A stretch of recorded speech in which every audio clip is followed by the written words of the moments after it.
Hey, good morning, good morning, good morning. What's good with you? You know who it is. It's me, your man, your boy, Trader Commish. I got my man, CC, the people's coach. I'm very sure the Bishop, the GOAT, will be coming through soon. But y'all know what it is. It's your fam football manifest powered by First Formation. CC, what's good with you this morning? Oh man, it's all good. Hope everybody had a good Thanksgiving because after all that eating and all that good football, there's some good games, pro and college. It was good games. I guess it depends on what you 6'7", 6'7". So I guess it depends on what it is and however you look at it in the case for the most part. But there was some good games, definitely some surprises, unfortunately, which we didn't think about or we didn't take into consideration noticing. But I mean, it's football any given Sunday, Saturday, and whatever day of the week is it leading up until this week, in which we have, of course, as we witnessed during the college football games, mostly rivalry games, of course, which went down to the line that probably has some ramifications on this college CFP at the end of this coming on Tuesday. So that's more to be seen as we get into the last bit of the season before they go into their off season with the bowl games and stuff like that. As you know, if you don't pay attention to college football, in order to be bowl eligible for one of the mini bowls, I think it's 40 bowls to play in, you have to have at least six games won on your season. And then, of course, based on those six games ones, creates the pool in which institutions get to go and contact those schools and say, hey, we would like you to come and play in the People's Champ uh, Formation Bowl down in Iowa. And then they Man, set up a separate or Dota set, whichever one. there's so many So ball games. Man, a lot of that going on. It's the almighty dollar. Everyone gets to sit up and say, I'm sponsoring. You get a sponsorship. You get a sponsorship. You get a sponsorship. And they I get create. one. So that's what it is.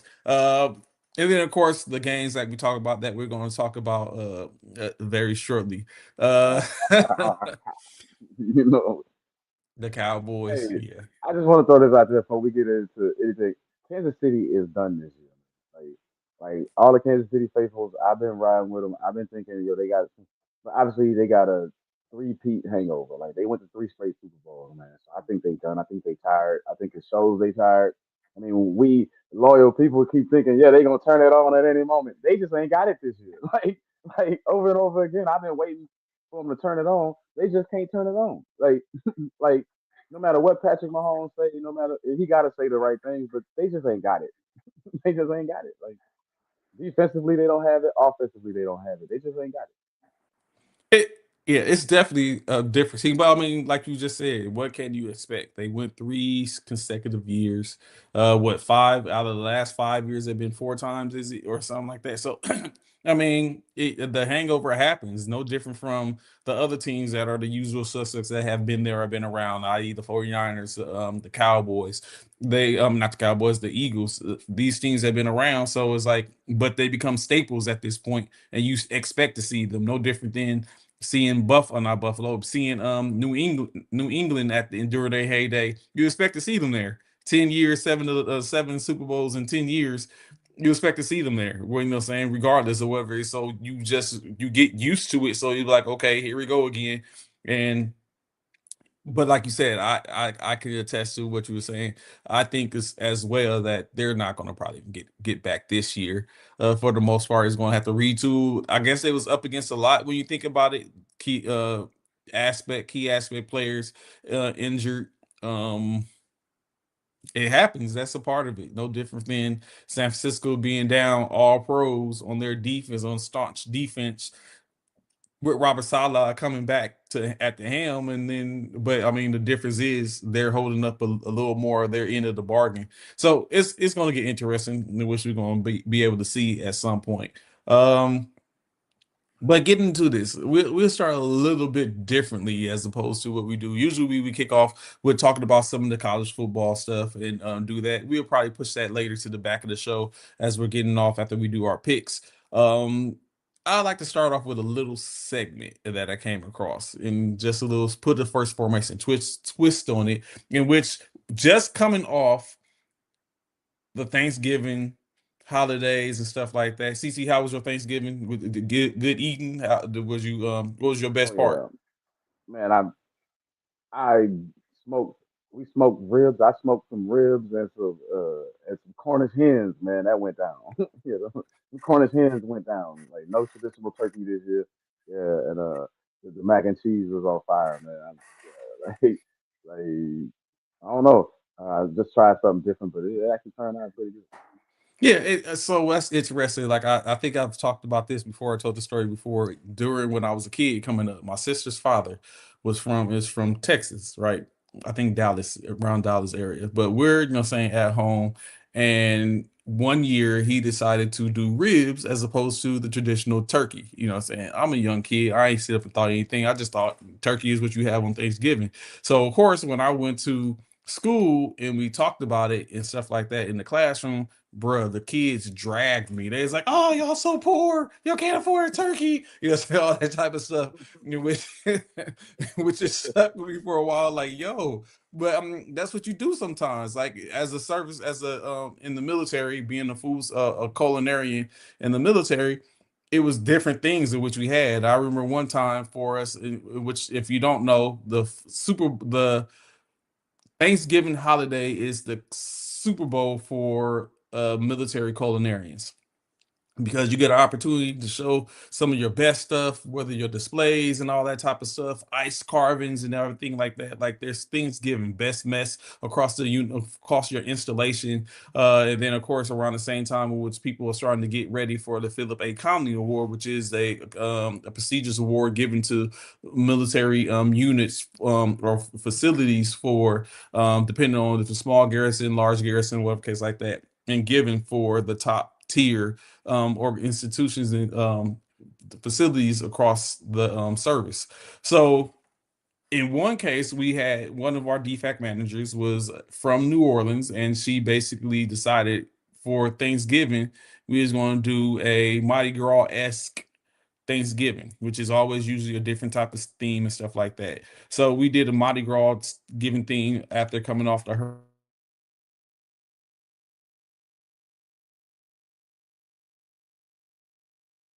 Well, okay, there we go.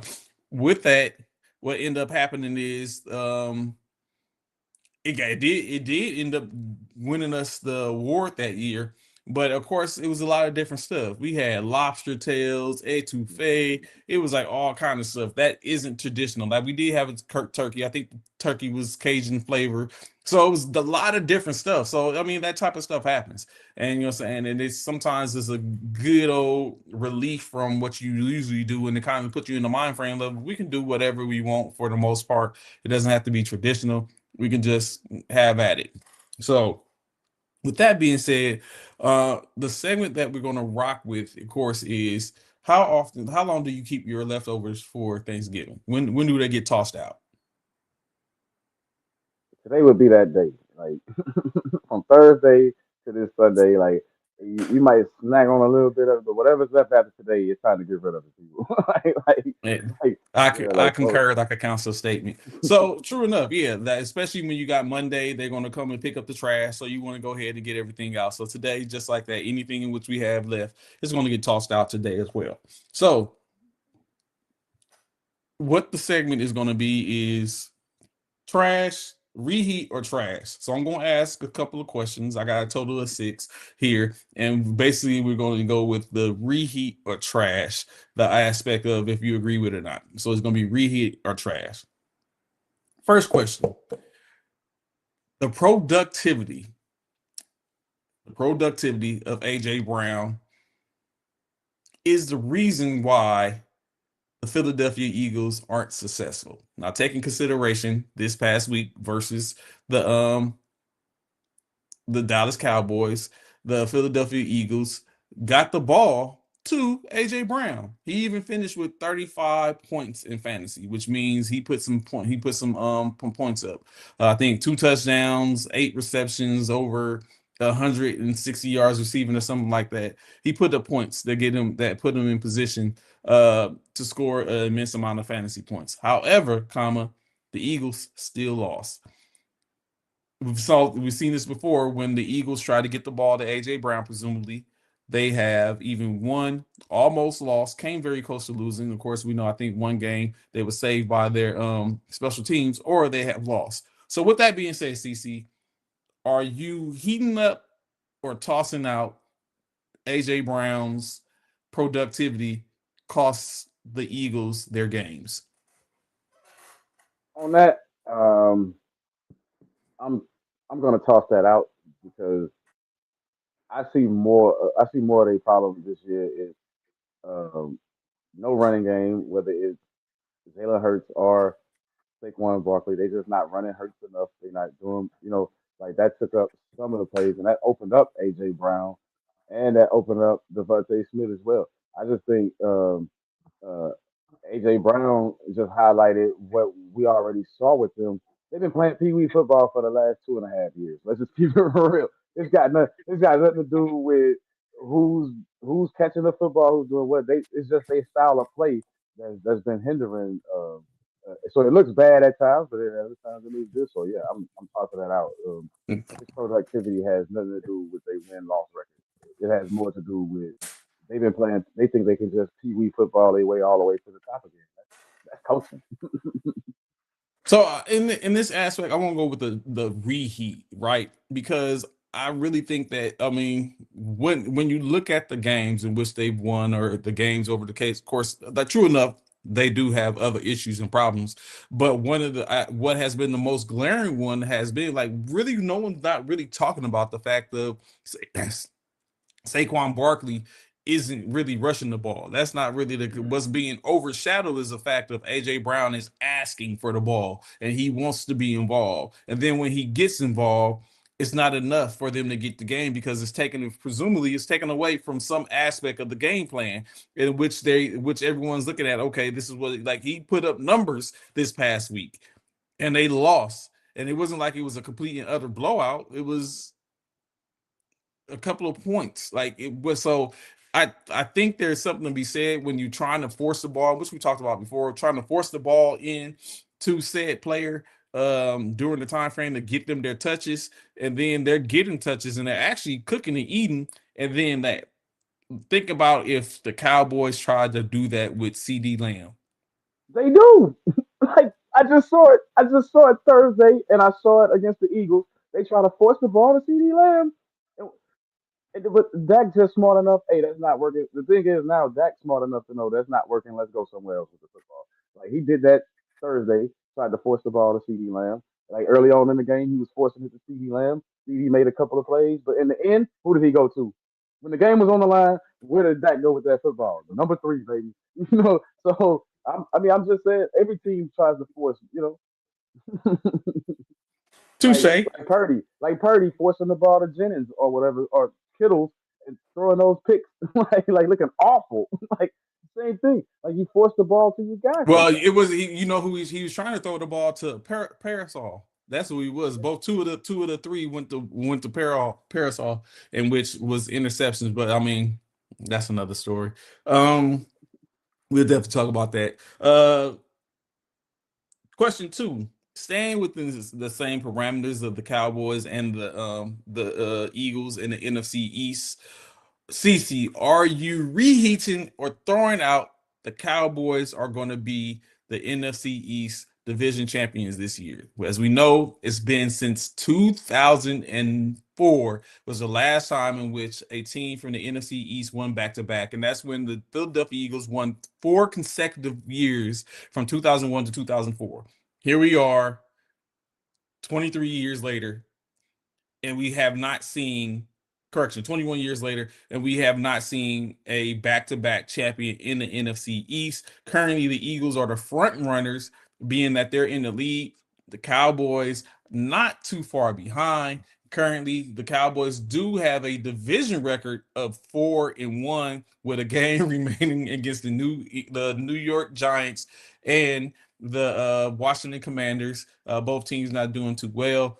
But and then of course a game this week against the Lions, the Vikings, the Chargers.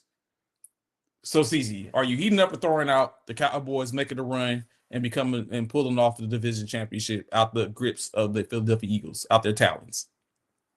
Man, I would love to see that. As a Cowboy fan, I would love to see that. But as of right now, I got to throw that out. We got to take one game at a time. Let's not get ahead of ourselves. Okay, And we okay. still and we need help. The Eagles got to lose some more games. Like they got to lose a couple of more games. I was sitting here saying yesterday that in order for us to really make a move, the Eagles realistically need to lose two more games. They got four losses on their record. If they can get to six losses, then, and we can win out, then yeah, we'll take that at 11-5-1. We can get that done. But anything shorter than that, we can't make it. Like if they go 12-5, if the Eagles go 12-5, we out of here. We done. We need them to lose a couple of more games. So before we go to the next question, let's digest this a little bit. The Philadelphia Eagles have the Los Angeles Chargers, the Las Vegas Raiders, the Commanders, the Bills, and another game against the Commanders remaining on their schedule. Do you see two games lost in that? Maybe three. Do they split with the Cowboys? I mean, with the Commanders, or do they run roughshod over the Commanders? Uh, do the Bills and Chargers take care of business against them? That's a potential two losses. Uh, Those are the only two on the schedule. You know they're gonna beat the Raiders. I mean, they're gonna beat the Raiders handily. So yeah, for me, Chargers got to help us out. Bills got to help us out. Those are the two. I mean, I can't. If the Commanders was full strength, because they always play the Eagles tough, but they not full strength. They don't have enough weapons. I don't think. And with Mariota, I don't think they can beat you know, like with Mariota at the helm, I don't think they can beat the Eagles once nor twice. So for us, Chargers and Bills got to help us out. so I think I might be with you on this one. I think it's just especially with that tie on their record, is a little bit too insurmountable for them at this point, this late in the season. That we did this like 2 weeks ago, and they had started making a move, then we probably would be looking at a different thing. But of course, the blowout loss to Denver was unexpected. The tie with Green Bay when they had it in their grasp wasn't expected. And so here we are now. That tie is really making the difference. It's going to because they can be 7-4. I mean 7-5 right now as opposed to 6-5-1. With this coming up being 2 games behind instead of a game and a half behind. Yeah, so it definitely makes a difference. So 8-4, 6-5-1, it might be a little too much unless the Eagles take another nosedive like they did last year, and then we see the ascension of the what's going on, Scott? Let's see the ascension the um of the Cowboys. So I could rock with you on that one. Next question: reheat or throw out? Are you reheating or throwing out Myles Garrett, eclipsing the current sack leader in one season record? Currently, Myles Garrett sits at 18 sacks on the year, and still having 6 games to go. He only needs the unofficial record is 23. The official record is 22 and a half. So basically 24 will take care of all that, which is 6 sacks over the course of the next 6 games, 5 games. Does Myles Garrett break that record? CC, you reheating or throwing that out? I'm reheating. I think he's gonna blow it out the water. I mean, this is a guy that had 9 sacks in 2 games, man. Like you got to think he got 5 sacks in one game, 4 sacks in another game. If you have another 4 or 5 games, 4 or 5 sack game, I'm gonna throw this out there. I think he gonna get 3 or 4 today against the 49ers. I think he gonna sack Brock Purdy a few times a day, and I think that's gonna go a long way right there. I think nothing against Brock Purdy. I just think his foot's bad. Like he got a bad toe. Oh, hey, that's just right for the picking for Myles Garrett today. I think Myles Garrett gonna get quite a few sacks, buddy. Defensive Player of the Year, like right there, Myles Garrett. Yeah, reheat that definitely. He might break the So record today.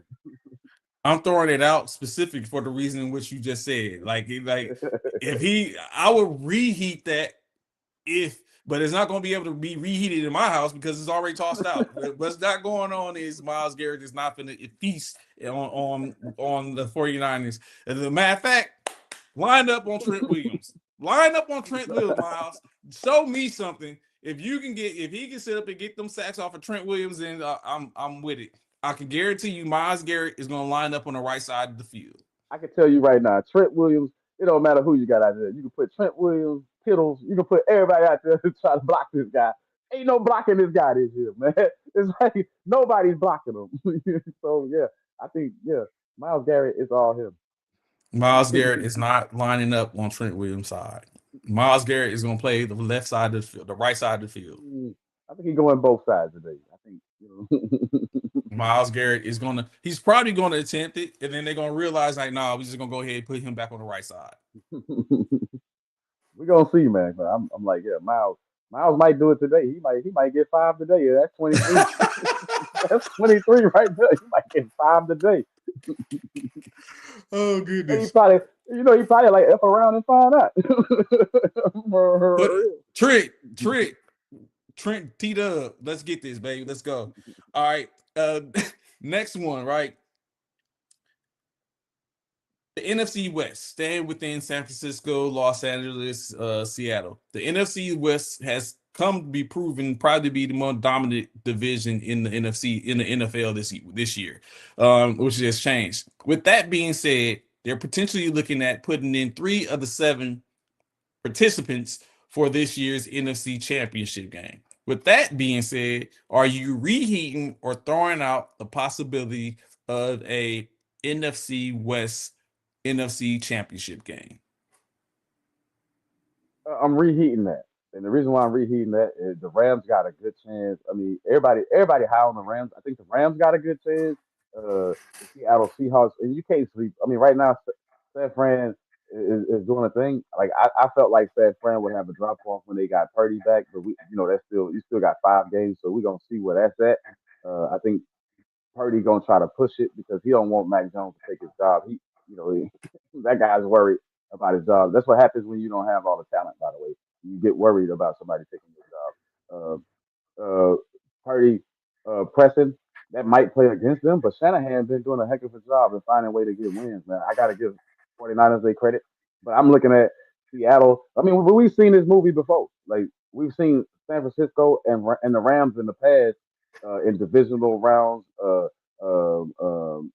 conference championship rounds of the playoffs. We've seen Seattle and San Francisco as well. So this ain't nothing new for everybody acting like it's new for the NFC West to be this tough. But man, we just went through that with the Pete Carroll running when they was winning Super Bowls, the Legion of Boom. You know what I mean? Yeah. The 49ers was on the upswing then. McVay came out of nowhere with the Rams. So we've seen this before. So it's not like I just hope they meet earlier so y'all can so only one can make it. Like only one can make it.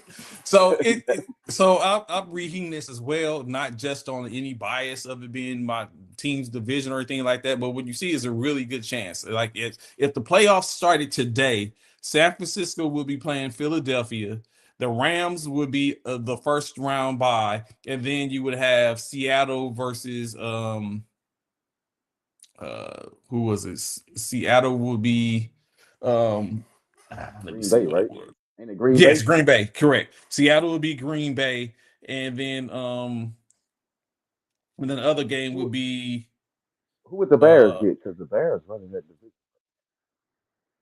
The Bears winning that division. Damn it, I had it. The Bears would actually be second. So the Bears would be getting the 7th. Green Bay, I think it would be. The 7th.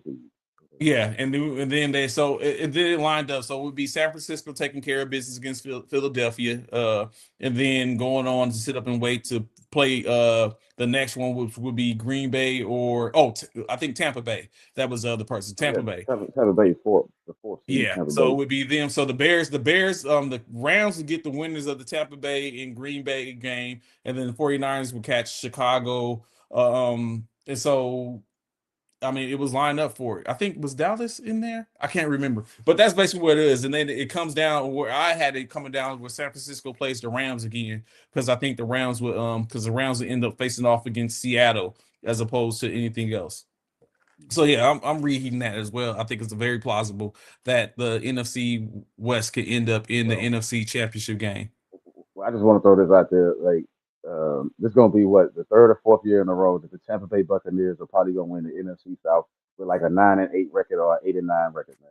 Like we gotta stop. Like you know what, we've been so high on Baker Mayfield, we've been so high on things, but yo, they still gonna end up 9-8. They still gonna end up average. like for real. No matter how well they play, they still gonna end up average. I mean, but every year it's the same thing with them. Mike Evans is hurt. Chris Godwin been hurt. Ever since they won the Super Bowl, them dudes live on the injured list. So that's you know what I mean? Like you got to stop depending on those guys. I'm glad to see Ibuka stepping up. I'm glad to see different things happening because yeah, it's a travesty what that NFC South is right now. Like nobody can get 10 wins and overthrow them. They gonna win it again 9-8. They 6-5 right now. Remember how hot they was early on? They 6-5 right now.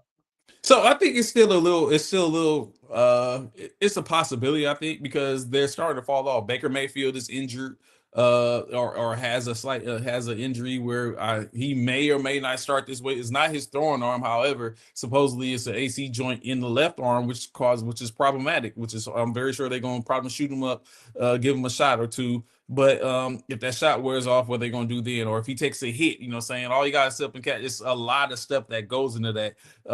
And so we might not see Baker. You already down, like you said. Mike Evans is out. Godwin is out. Like you said, you got the Buka. They got Brait. They have and you have White. Irvin is out. Like at this point, you look at it, it's a lot of going. What started that run that they had at the beginning of the year when they was cooking and they had everybody. They don't have everybody right now, and they don't look as potent as they did at the beginning of the year. So it's ripe for the picking for a team like Carolina to go ahead and continue to even with Carolina splitting the rest of the season and they become 9. Like Carolina is at currently a 6-win team right now with 6 or 5 Right. games remaining. 3 more games, they're going to be a 9-win team as well. Where saying it puts them in that same atmosphere as the Tampa Bay Buccaneers, who are on a downswing at this point. So I guess it remains to be seen. I'm not sure who Carolina has remaining on their schedule or Tampa Bay, but I mean it's possible. So I guess But we Tampa see got how the that Rams. goes. But Tampa plays the Rams today, right? Don't they play the Rams today? I think they play the Rams today. Yes. So that's going to be a tough one. That's probably, that's probably when I look at it, just looking ahead a little bit, that's probably a L. And it's like now you 6-6. So that's why I thought. So I actually thought Carolina. I picked Carolina to beat San Francisco last week. And the reason They why, had it. because I was like, if they win that game, they got sole possession of number one. Like you number one by yourself, and I thought Brock Purdy did everything to give them that football game, and they couldn't capitalize. Ooh, boy! Like you want to talk about yelling at the TV screen, people? That's when you yelling at like, man, just make one play, just score one touchdown. You might that game might change all the way around. They couldn't do it. 2 more questions in the reheat or throw out. Let's go to the AFC. Welcome back, Joey Burrow back to the squad. First game back, putting up numbers, getting the dub. With that being said, does Joe Burrow put the Cincinnati Bengals in position to make the playoffs? Are you reheating or throwing that out, CC? Now here's the funny thing. I'm throwing that out. Okay. They 4-8. They 4-8. You ain't going nowhere. Your season over, and you gonna pay for bringing Joe Burrow back. I mean, the guy's not 100% healthy. Why is he out there? Your season is scrapped. You need to rest this guy. You need a full healthy season out of this guy to make a good run. I have no faith in the Cincinnati Bengals. What they did to the Ravens, like who can't do that to the Ravens right now? They for real. Lamar Jackson just don't look healthy to me. He don't look like if that's a healthy Lamar Jackson, then what man? Wow, what a quick fall off, right? like if that's healthy Lamar, then what a quick fall off, man. Because that's terrible. Like yeah, Joe Burrow ain't gonna get you nowhere. The guy got you to one Super Bowl. You know what I'm saying? And I think here's what it is. I think the Bengals, what they're gonna do is they're gonna help the Steelers. I think they're gonna help the Steelers. Like the Steelers are wounded and they falling down. I think you coming up, Bengals, is only going to help the Steelers. So, like you said, currently the Bengals are sitting at 4-8, which means they would have to run the table to get to a winning record of 9-8. Pittsburgh Steelers currently 6-5. The Baltimore Ravens sit at 6-6, 500 on the year. Basically putting them 2.5 game. Basically putting Cincinnati 2 games back. The Bengals have the Buffalo Bills, another game against the Baltimore Ravens, the Miami Dolphins, the Arizona Cardinals, and the Cleveland Browns left on their schedule. I'm going to reheat this. I think it's very plausible that they can get this. Now, of course, let's take in consideration what they did to the Ravens. What they did to the Ravens was without their other stalwart receiver in T. Higgins. They did this all with Brown and what's his name, Esava and Chase. I mean, so I think it's with Burrow back in the fold. I think it's very possible they can potentially. I mean, will they beat the Ravens when they run it back next week? Maybe. You he's shaking his head. No. Do they beat the Ravens when you run it back next week? I don't know. They got the Buffalo Bills today. We see that Buffalo has dropped 3 consecutive games. Only thing that changed differently is they went and picked up Brandon Cooks, and we have reacted and expect to play Keon Coleman in the game today. So, and I mean, everything else is the same. What is going on in Buffalo? So we have to see. Dolphins have been on the upswing, but is it enough for them to beat Joe Burrow if he's going down? He already picked up steam after coming off potentially beating the Buffalo Bills and the Ravens a second time, and then you run into them. And then, of course, like you said, the Cardinals, Jacoby Brissett has been a breath of fresh air for the Cardinals, and then the Browns. So I think it's plausible with Joe Burrow coming back off, even though he may not be 100%, but he has been he hasn't been playing, and now you see him and he's back. So I can reheat this. I can see this being reheated. They're gonna step on his toe. Next game, somebody step on his toe and it's over for Joe Burrow. He'll be right back on the sideline. I'm just kidding. Okay, and the last question, which is probably the question of the day. Shedeur Sanders faces off against the San Francisco 49ers in what would be his 3rd consecutive play game, his 2nd consecutive start, with the opportunity to become 2-0 on the season. I'm going to tell you right now, Shedeur, I don't believe in fairy tales, kid. Close quote, Freddy Krueger. That means nightmares is coming. But I will ask this question anyway, CC. Are you reheating or throwing out the possibility of Shedeur Sanders holding on to the starting spot the rest of the year, potentially going into next year? I'm reheating that. Not only that, I'm giving him great odds to beat the San Francisco 49ers today. I mean, you got a good defense behind you. You might have to just score 1 touchdown in this game. Like 1 touchdown could probably win this game for you today. And I think Shedeur got it in him. I think he got it in him. I think he's finna show everybody. A depleted 49ers defense. I mean, I don't care what they're saying about Robert Saleh going. You're gonna have a team that's gonna capitalize on your mistakes eventually. So I'm going Shedeur. You know, he's gonna have a good game today. It's gonna be different than what everybody expects, especially against a wounded 49er defense. I mean, I wouldn't underestimate the guy. Remember, the guy's top of his prime time. All he got to do is tap into a little bit of that. He's going to clown today. Hey, reheat that. Shedeur Sanders probably going to give himself the opportunity to be the Cleveland Browns' future if they allow it. So I reheat this. However, I have a disclaimer. It ain't happening today.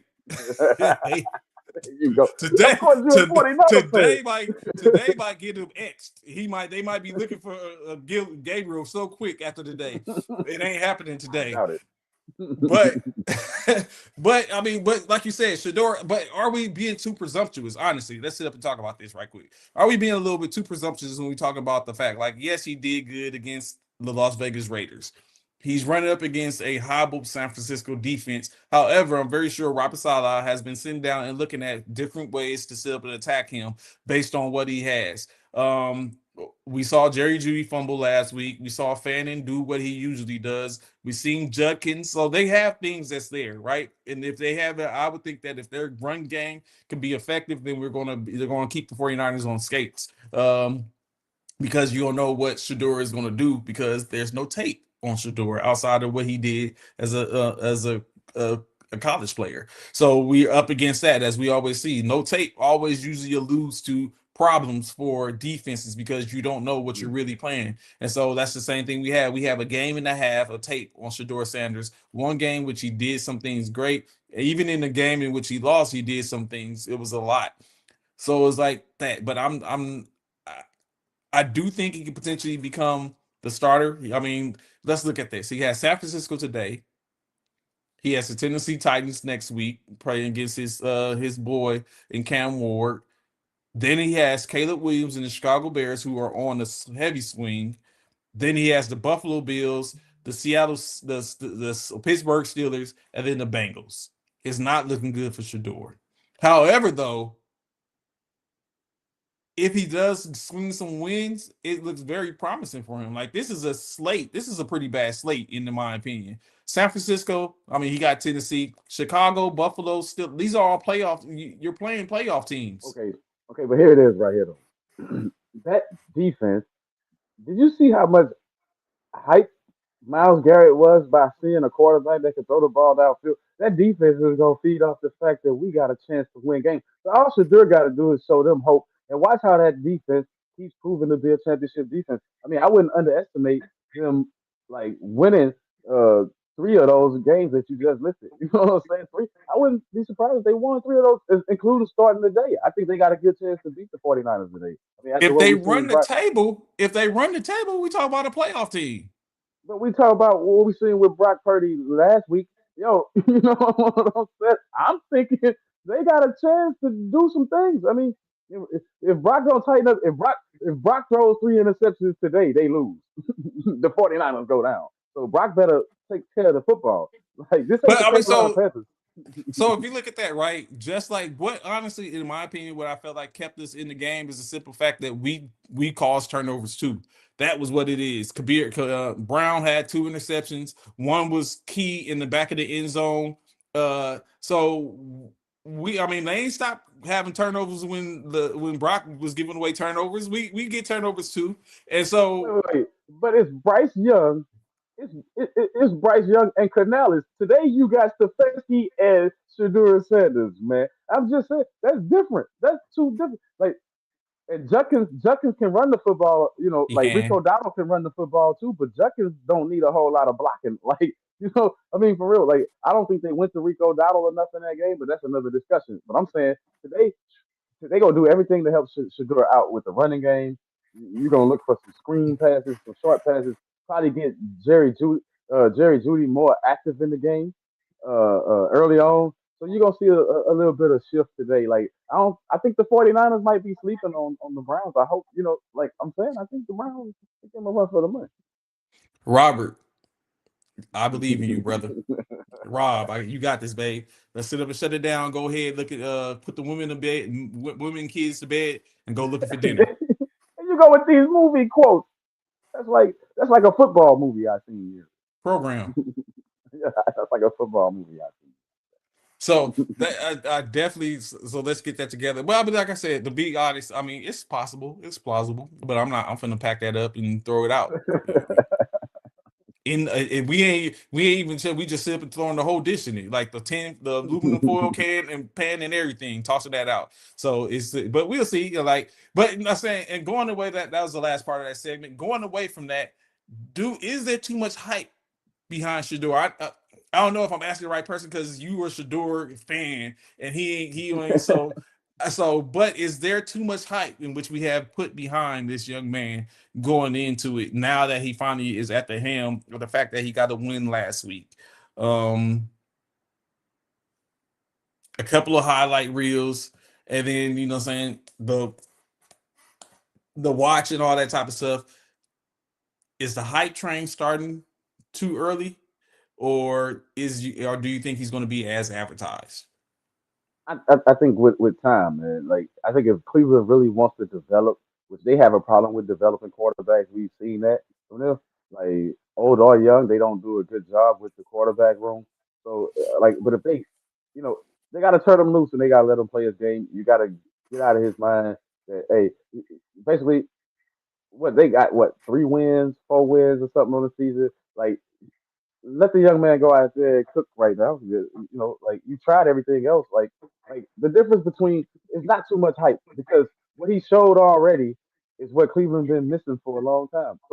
Even with Flacco, they wasn't throwing the ball downfield like that. Like man, a couple of plays downfield changes how defenses have to guard. It changes a lot of things. So him taking them shots downfield is a plus. Dylan Gabriel didn't want to throw the ball over 10 yards, bro. He checked down Charlie out there. He don't want to throw the ball downfield. This guy proved that he wants to throw the ball downfield. He want to move the ball. He want, like I'm not saying highlights. I think the hype is just. I told you earlier on that hey, if they would have went to this earlier, they probably would have saved their season. They probably wouldn't be so. They probably would have five or six wins by now if they'd have did this earlier. If they'd have pulled this trigger earlier, they probably be in the hunt for real for their division title, everything. But they wait too long to make a move. Um, this guy brings excitement. Like everybody's on. Like you see all the Shador jerseys, his sales. This guy played one game. He started one game, and his jersey sales are ridiculous. Like that's not too much hype. That's just hey. Now you got to meet the expectations. That's hey. It's no different than everybody being hype on how everybody was hype on what's his name when he came out. Caleb Williams last year, the hype Chicago Bears. Chicago was like, yo, we got one. We got this. Same thing, it's a little bit different coming from a fifth round pick or whatever. But hey, go get him, Shador. Show him what you made of, bro. Show him what you made of. That's all I can say about the young bro. Is take advantage of this opportunity. So presumably going to stay in that vein with these young quarterbacks starting, right?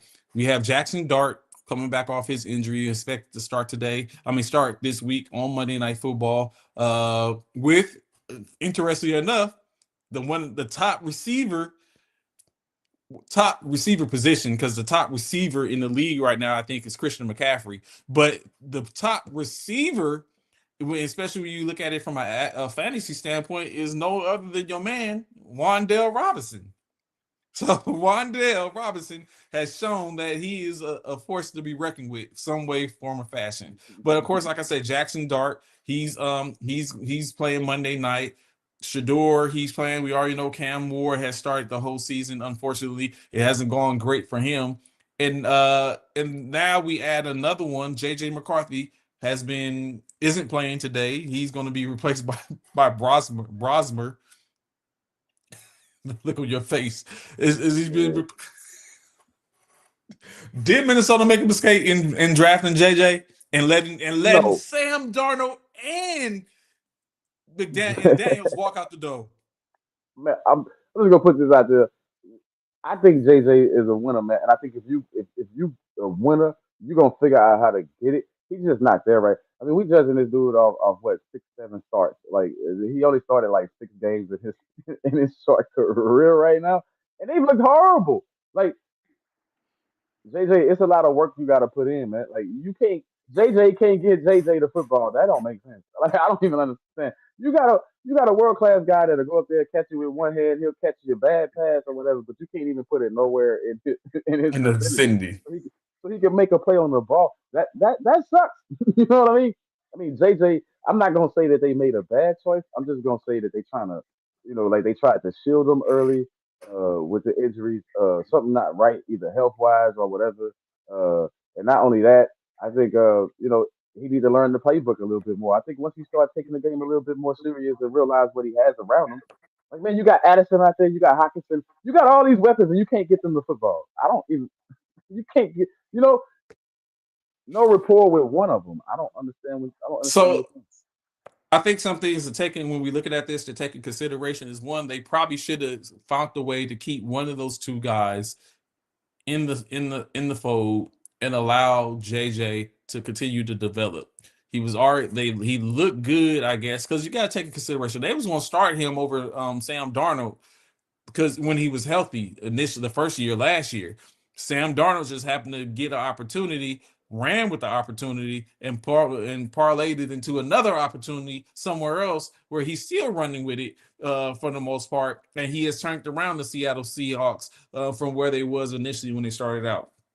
That's first thing. Secondly, let's take this in consideration.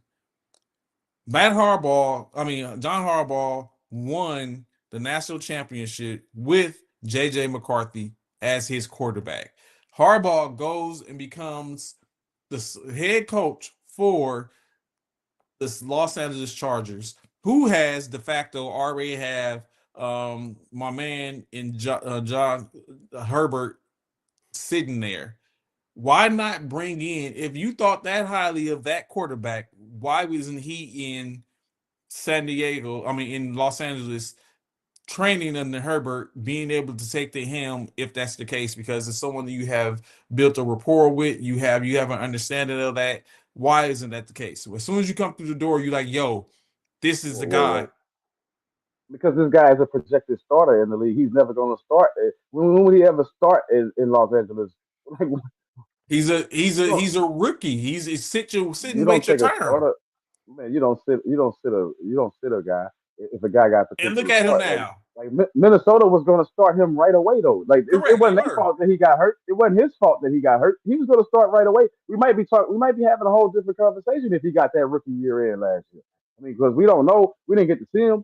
I mean, right now we talking about a guy who coming off injuries and who has seen other people perform well at that position. Like, but imagine when he ain't have nothing, it was just gonna be him. We don't know if he would have went 14-3 last year or what he would have did because we didn't get to see it.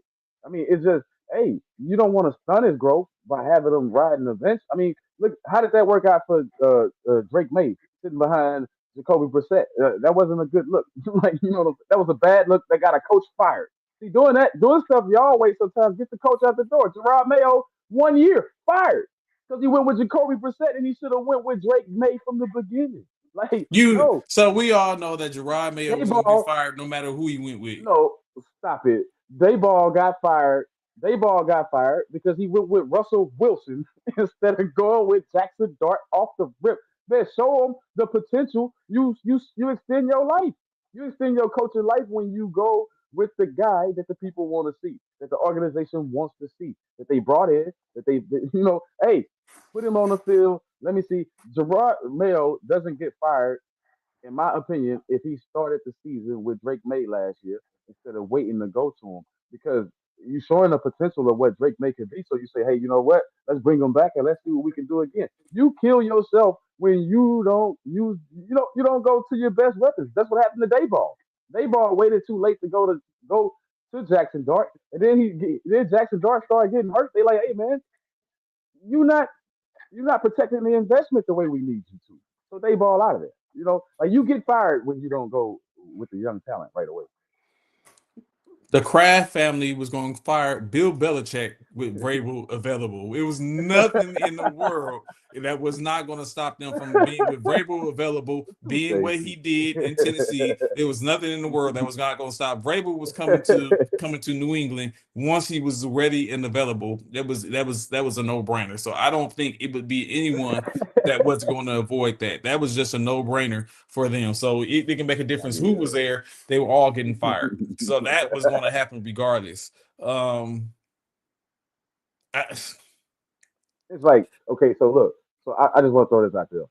It's like what happened with Brian Flores in Miami.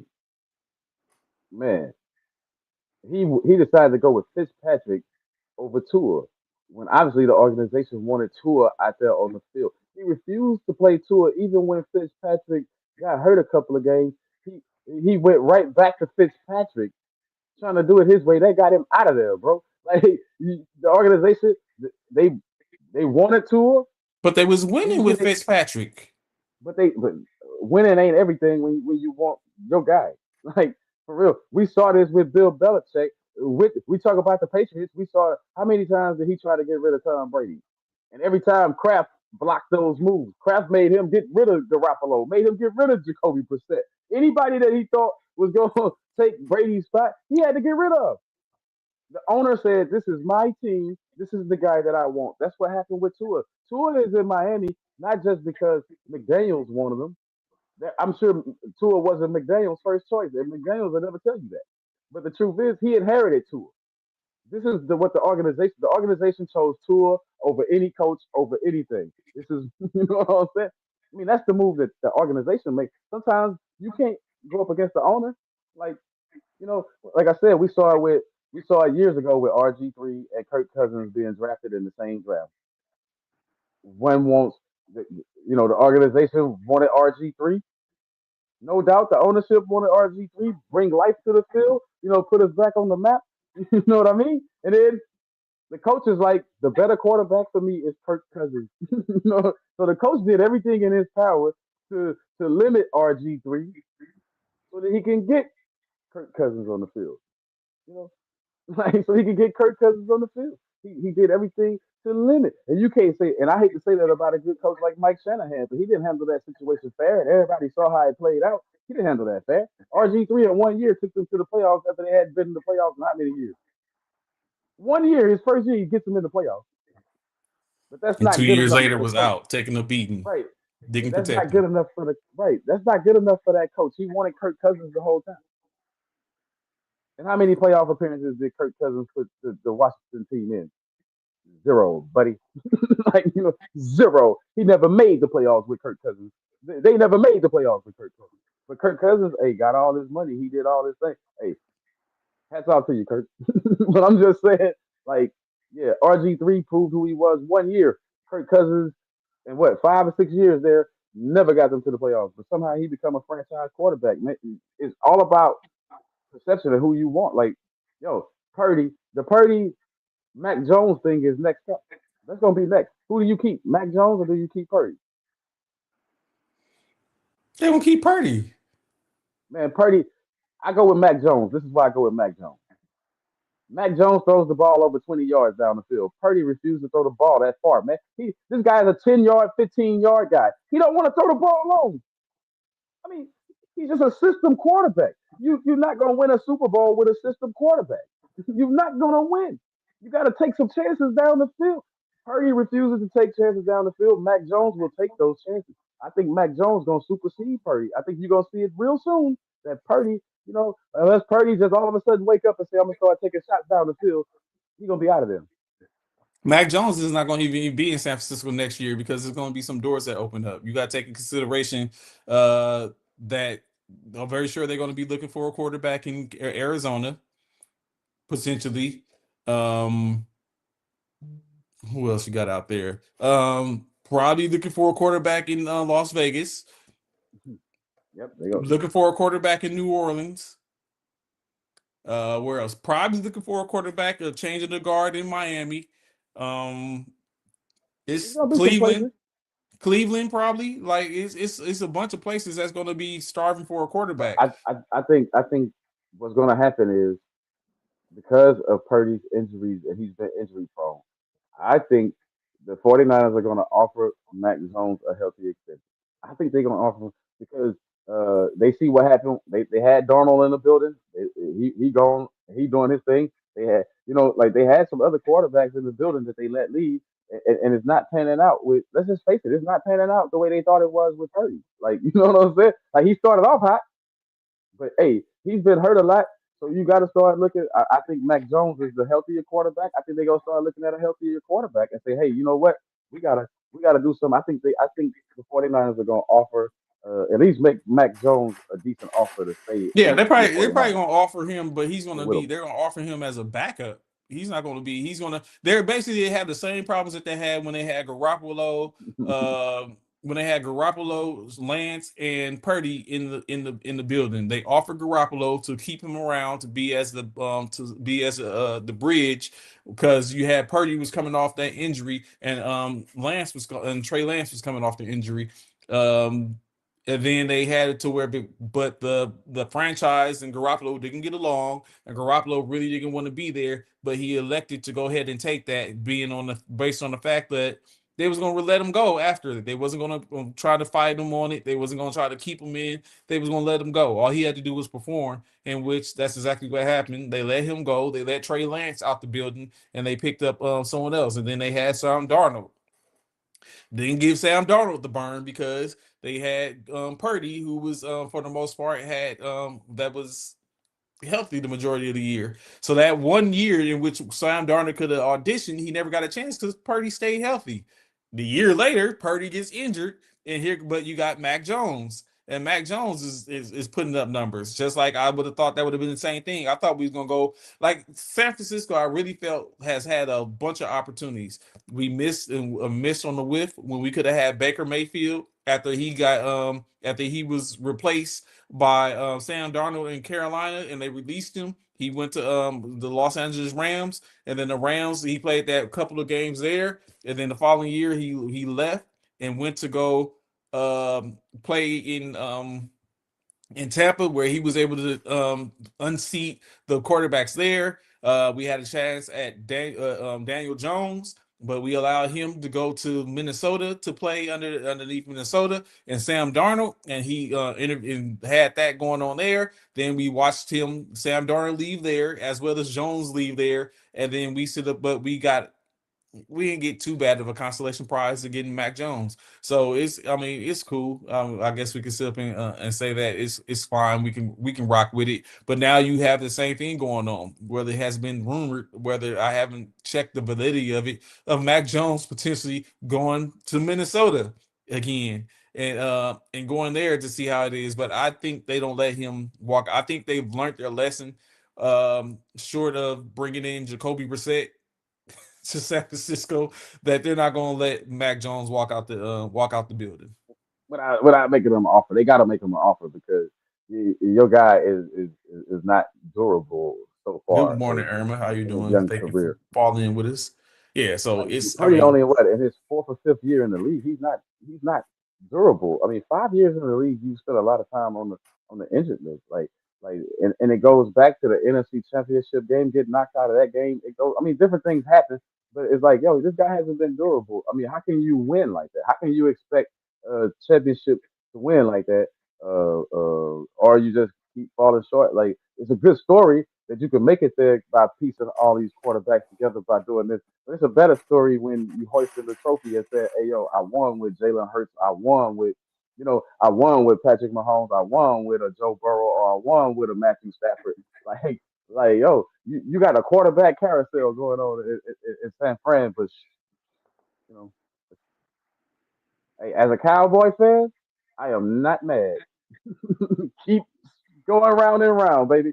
Keep going round and round. As long as you don't get number 6 before we get number 6, San Fran, I'm cool. So continue on. The Buffalo Bills.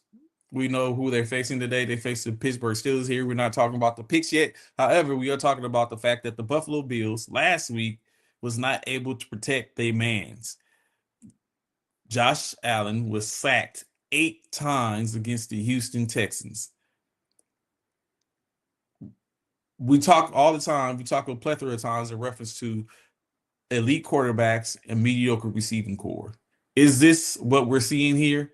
Elite quarterback with a mediocre receiving core, and he can't get them the ball? He can get them the ball, but they can't catch it. It don't matter. He can get them the ball. Like he threw, like in that game where he took 8 sacks. Man, did you see the touchdown pass that he threw to that Shavers or whatever? Man, I mean he's lights out. I mean scrambling to his right, running, rolling to it. How many quarterbacks can make that throw all the way downfield like that? Only Josh Allen could have made that throw and dropped it in the bucket like that. Like he can. Who's Shavers though? Like Shavers caught that one pass, and then what did you do the rest of the football game? All I'm saying is that he's throwing to a bunch of no-name dudes, and he's trying to make them names, but they not stepping up to the plate and holding up their end of the bargain. And that's an organizational thing with him. That's a coaching thing with him.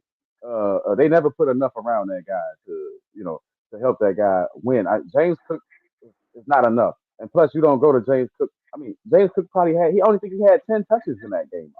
What are you doing? Like you got to get the guy to football a lot more than that at times. You got to help Josh out. They're not helping Josh out. And then when they had the running game going, Trey, when it looked like Cook might do a little something, they go right back to a bunch of play action passes. They keep going. Like, why you keep dropping the guy back so much on a Thursday night game after he just killed the game Sunday with 6 touchdowns? Don't you think the guy needed a break? Like if I'm McDermott, I mean, you got to give the guy a break. And nobody on that sideline seems to understand that. Nobody in that coaching staff seems to understand. Hey, he might need a break on this Thursday night game. Let's run the football 30 times. How about instead of throwing 40, let's run it 30 against a tough defense like that, an aggressive defense like that. Let's run it 30 Hmm. Additionally, right, going into another conversation, what is going on in your opinion, being that this is your division with the Philadelphia Eagles? Is it Sirianni, bad. Is as Bishop was on, he would say it's their offensive coordinator. Is this the case? What do you think is the problem in Philadelphia? The players, I think okay, the offensive coordinator has a little bit to do with it. The coaching has a little bit to do with it, but it's clearly the players, man. If you just saw this game, if you saw the game Friday, if you saw that game against the Bears, it's definitely the players. Like Saquon didn't even look like he wanted to run the football, bro. Like I'm just gonna keep it real. He didn't look for a hole. He didn't look at the offensive line getting pushed back into the backfield. And on top of that, why? Okay, why do you wait till darn near the end of the game when you're getting your butt kicked to all of a sudden want to open up the offense? Now Jalen Hurts is running. Now, now you throw crisp passes down the field. Now you want to. I mean, you should be doing that. Goddard making catches. You should be doing that from quarter number one. They come out. They really think they're more physical than everything. They think they just go pee wee football you every game. That's their strategy. It's their strategy, and the players executing that weak strategy that they've had. Like, yo, you won a Super Bowl last year playing Pee Wee football. The only time you opened it up was the Super Bowl. Other than that, you Pee Wee football your way through the conference championship game. You Pee Wee. You've been playing Pee Wee football this whole time. Like nothing different. This year, the only difference is you not running Hurts. For some reason, you've eliminated Hurts from your Pee Wee football. Like until it's desperate moments, and now, okay, go run, go play. I mean, for real, like, but it's the players to me. The players ain't, like the players ain't really showing that fire, and um, everybody got to accept some responsibility for what the Eagles are doing. And I don't think they're doing that bad. They only got what 4 losses on the season. You 8-4. It ain't like it ain't like you 4-8. 8-4. They got the same record as y'all, don't they? And then the same record as the 49ers, like 8-4. Like they right there with y'all. Same record. So they're not playing that bad. It's just optics. With that being said, right, you just mentioned the Chicago Bears. With the Chicago Bears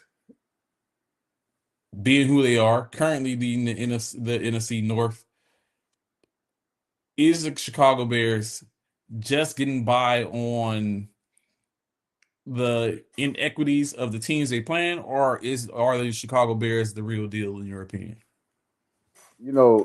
I've only seen a few games of the Bears this year. Let me tell you, I wasn't sold on the Bears. I still don't know how far they could go with that team. But let me tell you, anytime a team go from 5-12 and now they got a winning record already. They 9-3. They cannot have a losing season this year. No matter if they lose the rest of their games, they're gonna be 9-8. I mean, they already got a winning record. That's already a flip. You nearly doubled your wins. If they get to 10 wins, they double their production from last year. So yeah. But hey man, they turn you over. Did you see the turnovers? I mean, that's that of them having 2 turnovers, averaging 2 turnovers a game is huge for them. So yeah, they playing. They may not be the best defensive team stopping you wise, but hey, they turning you over with the football. That's what you want from a defense, uh, which leads to other opportunities. I think, and Ben Johnson has proven to be a smarter coach than I think everybody predicted in his first year, in his rookie year. He might be coach of the year the way he's playing right now. He might the way he got that team playing. I mean, the way he coaching right now and the way he got that team playing, he might be. And then it's some of the schemes. Like if you saw the Philadelphia game, man, if you see some of the plays that they was running, and he's not afraid. Caleb Williams not afraid to throw that football downfield. He's not afraid to go downfield. I know Ben got to hold his head like, whoa, what are you doing sometimes? But hey, he's not afraid to. That boy a gunslinger, and hey, it's paying off for them with the running of Swift. Swift is doing all right, but what was his number 25, whatever his name is? They had some running backs that was putting in work. So yeah, I think they the real deal. 9-3, they might So win that division. So looking at it, right?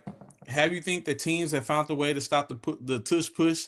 Because that's been a couple of games in which the last couple of weeks in which they have basically done the same thing, held Hurts up and basically come from the backside and wrestled the ball away from him. Is that the new blueprint on stopping the tush push, or these teams are just happen to get it in by chance? No, it's about time you figure out a way to stop the tush push. And what they realize in the weakness of the tush push is the Eagles don't have that same offensive line that they had before. No Jason Kelsey, no Lane Johnson. I mean, you got these are not the same guys that you were running the tush push with. So they had something to do with it, and it also has to do with the determination of the defense now.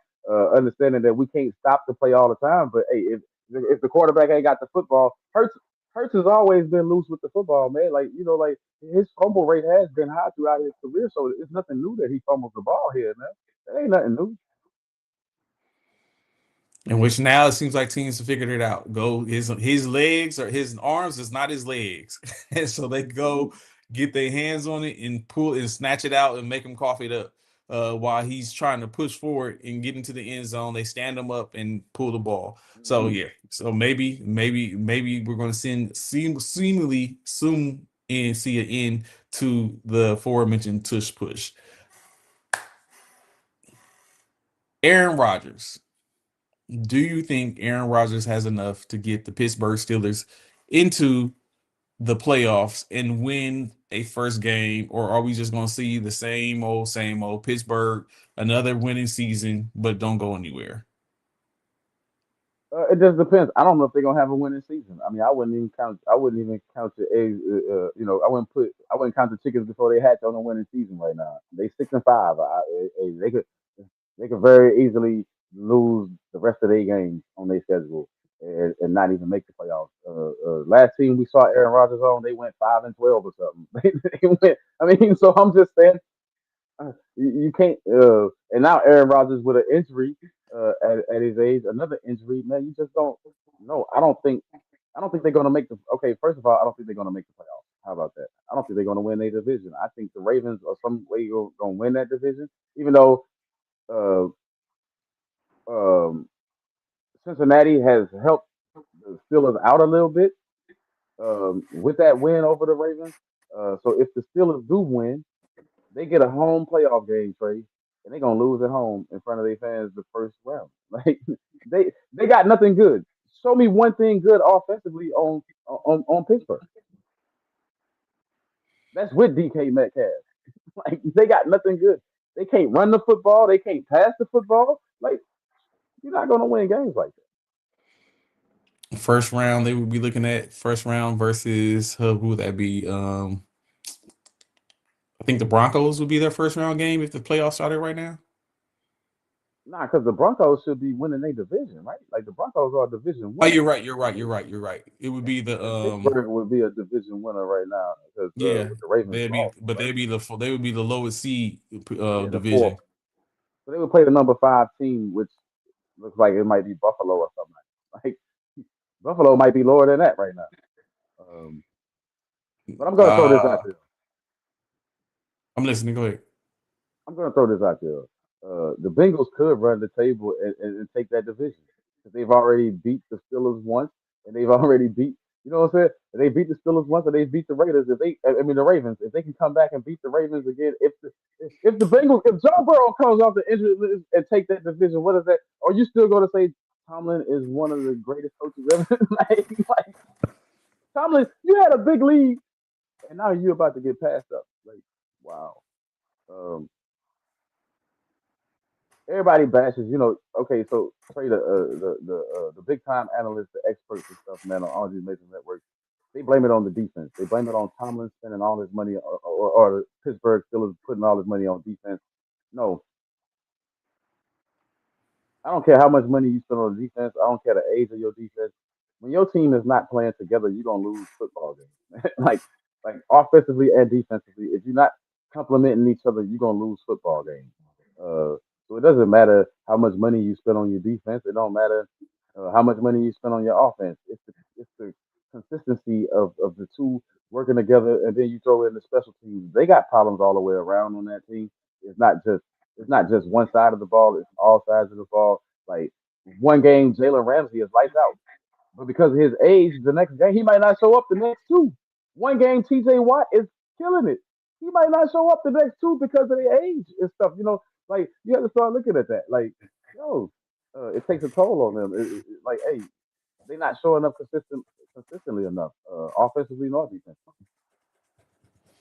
So one of the things which we talked about, we said we definitely want to have a conversation today in reference to the CFP college football. So what we'll do is start our picks a little earlier. Of course, we already know the beginning of the season. The beginning of this week started on Thursday to where it was a plethora of games, good and bad. I guess it depends on what side of the spectrum you're on. In those games, of course, you had the Detroit Lions face off against the Green Bay Packers. You had the Dallas Cowboys face off against the Kansas City Chiefs. You had the Baltimore Ravens against the Cincinnati Bills. I mean the Cincinnati Bengals, and then lastly you had the Friday, well, the Black Friday, which was the Philadelphia Eagles against the Chicago Bears. In which in all those games, Dallas was victorious, Chicago was victorious, um, Green Bay was victorious, and the only one I didn't even get one, and Cincinnati with the Bengals was victorious. That leads You us went to 0-4, right? You went 0-4. I went 0-4. So currently, when you look at our standings for the year so far, this is where we're standing at. Although I was victorious in overall for the week 12, I've already 13 has started off pretty rough. CC is coming up and getting on Bishop, who's of course behind us by 13 games, but of course the aspect of the percentage keeps him in there. But for this week, he has started off a little shaky, as well as currently CC for the week 13 is currently in the lead with a 3-1 start. So we're going to see how the rest of the week fares after we get ready to do our picks. So starting with the early window, of course, we've been talking about it, saying they're peppered behind me right now. The San Francisco 49ers travel to Cleveland to face off against the Cleveland Browns, in which we get an opportunity to see Shedeur Sanders in his second start or opportunity to win his second consecutive game. CC, San Francisco, Cleveland, who you got? I'm taking the Browns. I think the Browns gonna pull off the upset today. I'm going with Miles Garrett to get at least no less than 2 sacks today. Um, yeah, I'm taking the Browns. Shador, I guess a quote unquote better football team than the Raiders. He gonna show you something. Okay, Bishop took the Brown as well, and you're saying just like any other time, always this is what I have to go to every time. All my life, I have to fight. San Listen, I go Francisco, against my own team. San Francisco, I'm rocking with the 49ers to get, like I said, Shador might be okay, just not this week. Miles Garrett might be on on track to get that record, but not this week. But in any case, I got San Francisco in this game. Going into the next game, another 12 o'clock game, the Jacksonville Jaguars will be facing off, traveling to Tennessee to take on the rookie Cam Ward and company. In this game, who was it? Jaguars is who Bishop picks in this game, as he sent me as he's on his way to give praise and worship this morning. CC, who you got? Baltimore, I mean Jaguars, Titans. You got to take the Jaguars, and this one, reluctantly, I'm taking the Jaguars. Which they're not doing bad. I think they 7-5 right now. Like, what do you Seven know? and four. Seven and They four. sitting up with a chance to get up there. So yeah, 7-4. I mean, sorry about that, but yeah, they can go. They can get to 8-4 today easily against the Titans. Uh, Titans, man, y'all got to do something better by that guy, Cam Ward. Y'all got to put some talent out there. Y'all got to figure out a way to get some talent. And they're not looking bad at all. I'm taking the Jaguars as well. But I mean, for the most part, the majority of the season, I have been on that. But I mean, they're playing the Titans, but that's not saying anything because they're beat. The Titans can get a dub. It's not far gone. It's just not likely. But I'm taking the Jaguars as well. Going into the next game, another 12 o'clock game, we have the Houston Texans will be playing against the Indianapolis Colts. The Colts had a hot start in the season. They've dropped some games. They're currently 8-3. However, they're 6-0 at home, and they're playing at home. The Texans are 2-3 when they have to go travel outside the NRG Stadium. I'm taking the Colts in this one. Hopefully, I'm not Brown. Jonathan Taylor comes back with another strong game in which the The skinny is that the Texans tend to give up an immense amount of points on the ground, as they've done it with Derrick Henry plenty of times. Now you have a little younger, maybe quicker Jonathan Taylor that comes into the fold. The expectation is he's going to get off as well. CC, Texans, Colts, who you got? Okay, Texans fans, I'm riding with y'all today. I'm going with the Texans today because I feel like at 6-5, you can come back and steal this division. I picked y'all to win the division, and what do you know? 6-5, you're right there. You get a win today. It goes a long way for y'all coming back and stealing that from the Colts. The Colts don't want it like I thought they did. They're gonna sack. Man, today they're gonna sack. They just sacked Josh Allen a bunch of times. What you think they're gonna do to Daniel Jones today? They beat up Daniel Jones today. Yeah, I'm going Texas Swarm or whatever y'all be screaming. So you got Bishop took the Colts as well. We ride the same train. We'll see how that goes. Next up, 12 o'clock window, the New Orleans Saints and Who Dat Nation will be traveling to sunny Miami, although it might be a little chilly there right now with the coming of the winter season. Saints 2-9, Dolphins 4-7. It's not necessarily the toilet bowl, but it's not looking too becoming. Me myself, I'm taking Miami in this one. I think the Dolphins are beginning to have an upswing in what they're doing. McDaniels is figuring out a little something, of course. Bishop took Miami too. CC, Miami, Saints, who you got? I'm going with Miami. Stick with that formula of running two tight end sets, Daniels. That seems to be helping you out. You got a little bit more protection in there. So yeah, I'm going with the Dolphins in this one. Um, Good job for McDaniels coming off the ropes though. And see how it continues on. Next up, 12 o'clock window, the Atlanta Falcons. And Kirk Cousins, the aforementioned Kirk Cousins, we talked about him. He's back at the helm as currently Michael Penix is out with yet another season-ending injury. We'll be facing off against the New Jersey Jets and Tyrod Taylor. I'm a big Tyrod Taylor fan. In which initially I was going to go with the Falcons. I think I'm still going to go with the Falcons. As I was about to change my mind, and I looked up and thought about they got Bijan Robinson and Algier. That's not a bad tandem. Pitts hasn't been the greatest, but he's still there. Darnell Mooney, Drake London is plenty to even overcome that of the Jets, who was down Garrett. So I'm rocking with the ATL this week. CC, who you got? Atlanta or New Jersey? Man, that's a tough one. But I'm gonna go with by default. I'm gonna take the Falcons in this one. Even though I think there's a good chance for the Jets to probably get a dub, but I'm gonna go with the Falcons because Falcons only got what 3 wins on the season. Man, they ain't Falcons are 4-7. 4-7, and then the Jets are 2 and something, three Two and and something. 9. Mm-hmm. Yeah, so yeah, I'm gonna go with the Falcons. I'm gonna take the Falcons. And Bishop took the interesting enough took the Jets as well. Overall, so I, Smart play by him, but I'm being dumb and I'm gonna take the Falcons anyway. I'm taking the Falcons too, man. So it's good. We'll see how it comes out. Next up, the Arizona Cardinals will be rolling down the road already there, I'm sure, in Tampa as they take on the Tampa Bay Buccaneers in their home. What's that? Robbie J Stadium.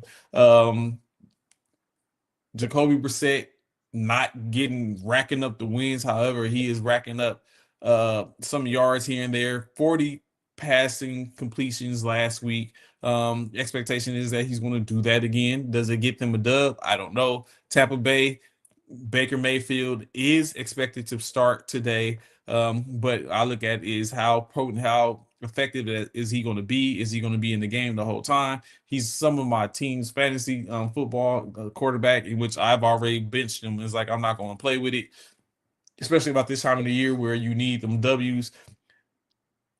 However, based on him starting, I'm going to say Tampa Bay. CC, who you got? Tampa Bay, Arizona.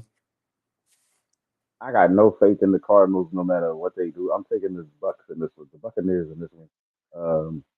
Baker Mayfield or no Baker Mayfield, they could have been starting Trask or whatever his name is. They could have started anybody else. It doesn't matter. I think Buccaneers are the better team. No, Jacoby Brissett been playing good, but that ain't yielded but 1 win, I think. Correct. So let's just keep that train moving and go with the Bucks. Same thing. Bishop took the Bucks as well, but you knew he was going to do that. Baker Mayfield is his man. Next up, last game in the early window, the Los Angeles Rams will be traveling to Carolina to take on the Carolina Panthers. A couple of hot starts, current division winners, leaders. Correction, current one on the tips, the other one leading the NFL in general in the NFC. 92 Rams, 4-1 away. And the Panthers 3-2 at home. We was just talking about the other day how at one point people was giving the organization was giving away tickets for $3, something like that, to get people to come into the seats. Now look at them there, where they now. CC, Carolina, Los Angeles. Who you got? Oh, I'm going with the hot head. I'm going with Puka Nacua and Devontae Adams. I'm taking the Rams. Uh, I think the Panthers going to play somewhat decent football, but it's not going to be enough. Matthew Stafford should have a good game.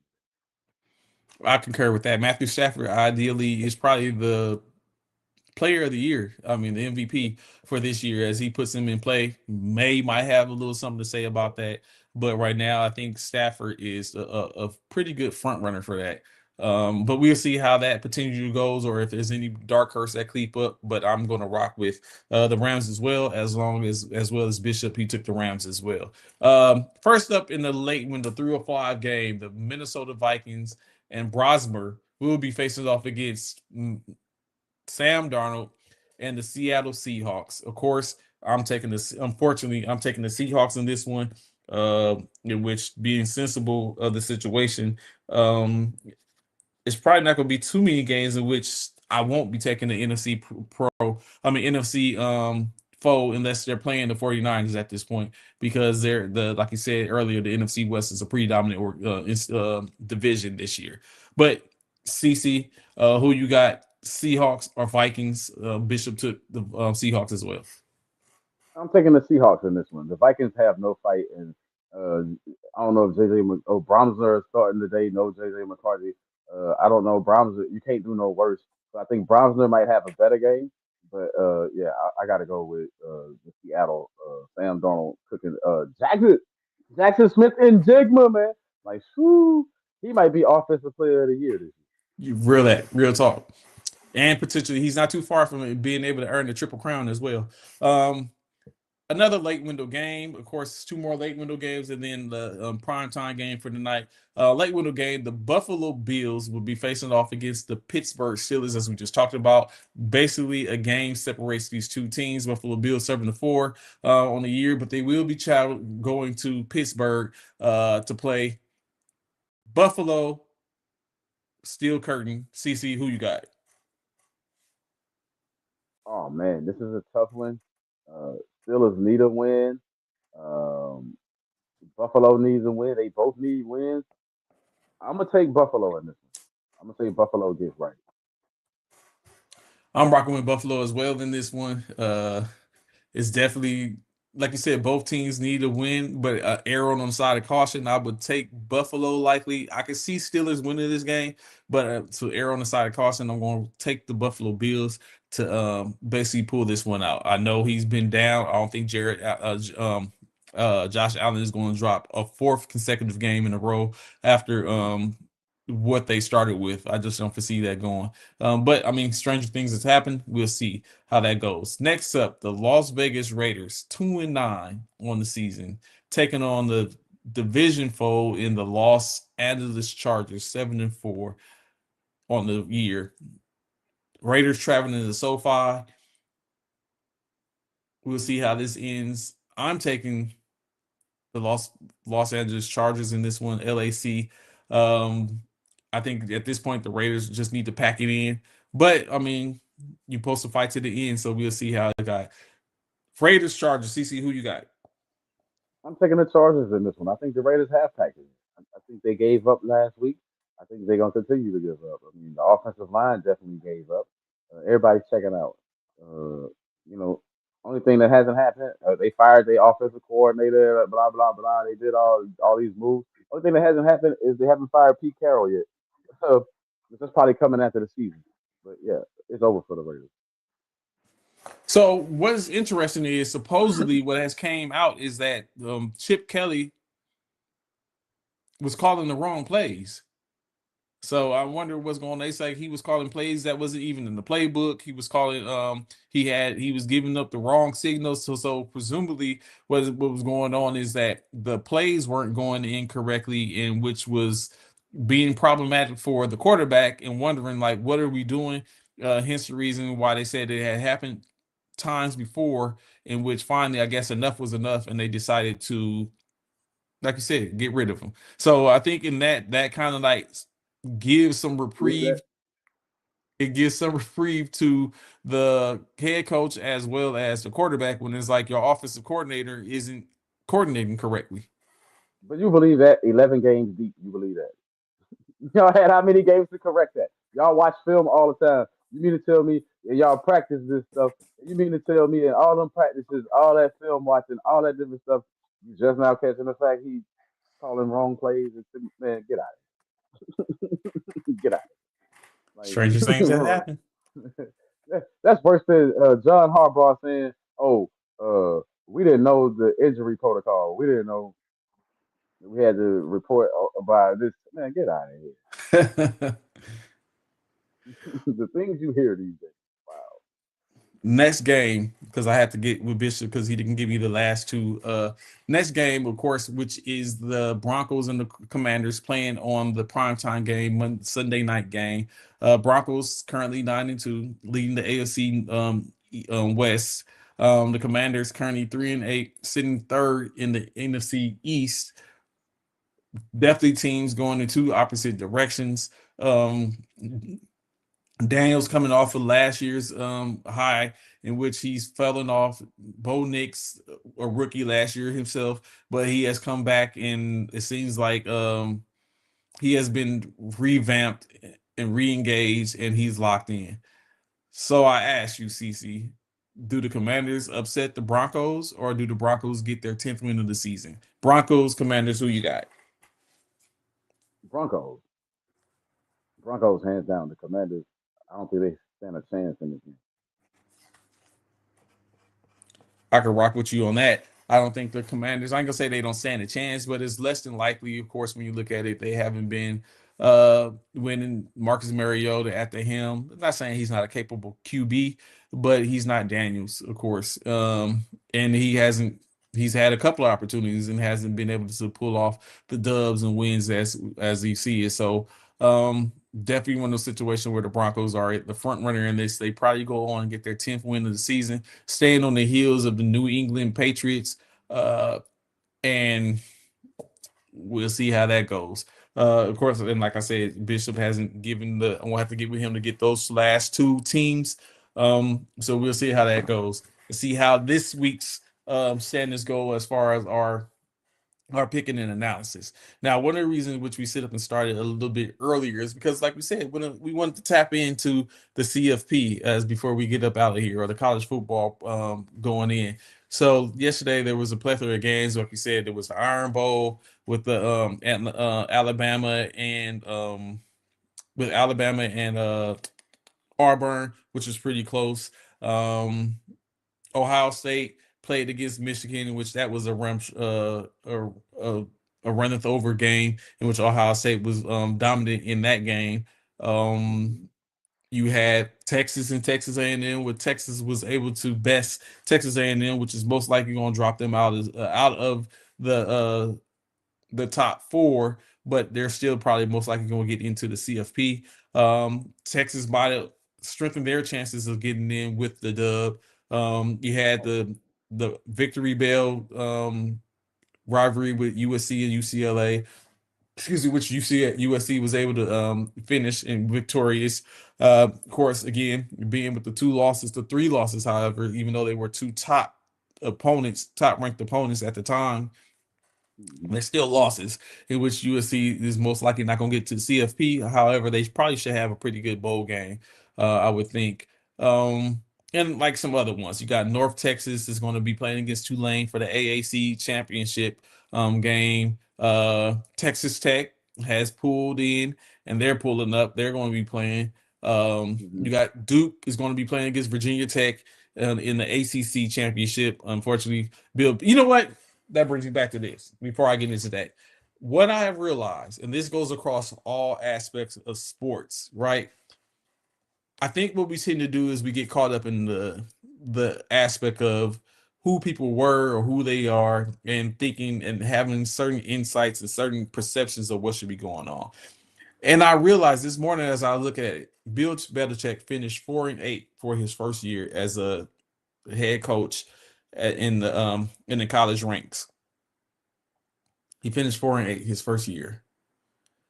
When did we stop giving grace to people and give them an opportunity to build? And that goes even for quarterbacks like JJ McCarthy, as we was talking about the same thing, and all this type of stuff. Like it came a microwave type of situation where we always take in consideration, like, hey, it gotta happen now.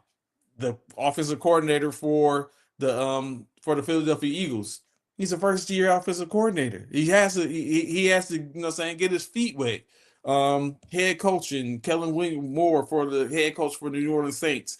Tyler Show, the starting quarterback from the New Orleans Saints. Like, there's always something.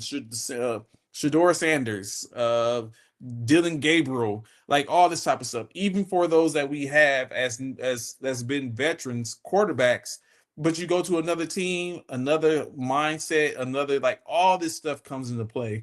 And when does it stop to where we don't give time for development and continuity building to be like, okay, this is what it is? Is it rightful in your opinion that there should be an expectation of get it done now? Or is it fair to ask for some grace in allowing something to happen? I mean, in Bill's case,